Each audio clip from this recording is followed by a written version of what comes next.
విపరీతంగా కంపెనీలన్నీ ఎగబడిపోయి విపరీతంగా ఉద్యోగాలు వచ్చేసి ఆ ఉద్యోగాలు వచ్చిన వాళ్ళందరికి కూడా డబ్బులు కుప్పల తెప్పలు వచ్చేసేసి లక్షలకు లక్షల జీతాలు వచ్చేసేసి అప్పుడు ఫీజు రియంబర్స్మెంట్ లేకుండా వాళ్ళ పిల్లల్ని పైకి తీసుకెళ్ళిపోతే అప్పుడు స్వర్ణాంధ్ర వస్తుందన్నమాట. అది వీళ్ళ విజన్. అది ఇప్పుడు జరుగుతున్నటువంటిది. తెలంగాణలో ఉమ్మడి రాష్ట్రంలో ఇవాళ చూద్దాం. తెలంగాణలో హైదరాబాద్లో అందరూ పిల్లల్ని ఫీజు రియంబర్స్మెంట్ లేకుండా చదివించగలరా? అక్కడ మనం ఒకప్పటి విద్యా వ్యవస్థలో అయితే కనుక చక్కగా చదివించవచ్చు. మనం చదివే రోజుల్లో ఫీజులు ఎంత ఉన్నది? నేను చదివినటువంటి సందర్భంలో ఇంటర్మీడియట్కి 500 రూపాయలు, అదే చాలా భారం అనిపించేది. సెకండ్ ఇయర్కి 350 రూపాయలు, డిగ్రీ ఫస్ట్ ఇయర్కి 350 రూపాయలు, సెకండ్ ఇయర్ 250, మూడో సంవత్సరం 250. ఇది ఆ రోజుల ఫీజులు. ఆ రోజుల్లో ఆ ఫీజు అయినా సరే భారంగానే అనిపించేది. నెల నెల ఒక 50 రూపాయలు అమ్మ తీసి దాచి పెడితేనో నాన్న తీసి జాగ్రత్తగా పక్కన పెడతా, లేదా షాపులో అడ్వాన్స్ తీసుకుని ఇచ్చిన రోజులు.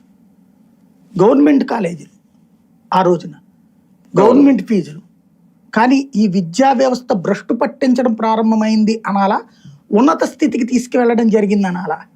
అంటే చంద్రబాబు గారిని అభిమానించే వాళ్ళు ఉన్నత స్థితికి తీసుకెళ్లారంటారు, నాలాంటి వాళ్ళకైతే కనుక అది భ్రష్టు పట్టడం ప్రారంభమైంది అంటారు. ఎందుకు అంటే విద్య వైద్యం ఈ రెండు ప్రభుత్వపు ప్రాథమిక బాధ్యత. నువ్వు ఇంకా ప్రజలకి కుప్పలు తెప్పలు ఇవ్వక్కర్లేదు. వైద్యం ఉచితంగా, విద్య ఉచితంగా ఇస్తే ప్రజలకి బోలెడంత ఖర్చు తగ్గిపోతుంది. సంక్షేమ కార్యక్రమాలు కూడా అప్పుడు ఇవ్వక్కర్లేదు.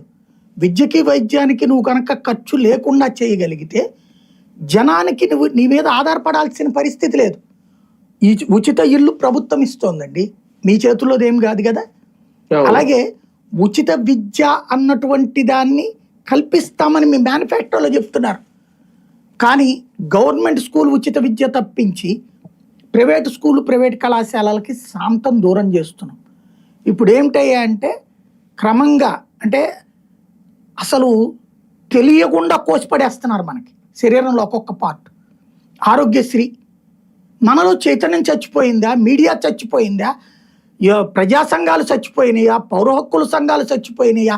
విద్యార్థి సంఘాలు చచ్చిపోయినాయా? వామపక్షాల్లో ఎర్రదనం చచ్చిపోయిందా అనేది ఆలోచించుకోవాల్సిన సందర్భం.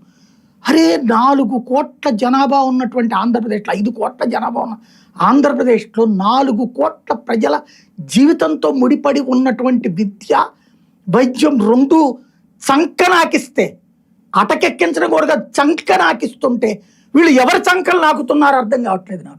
ఎవరి కోసం బతుకున్నారో వీళ్ళు నాకు అర్థం కావట్లా. వీళ్ళు ఎవరి కోసం నాయకత్వం ఇస్తున్నారో నాకు అర్థం కావట్లా. మనుషులా పశువులా అన్నది అర్థం కావట్లేదు.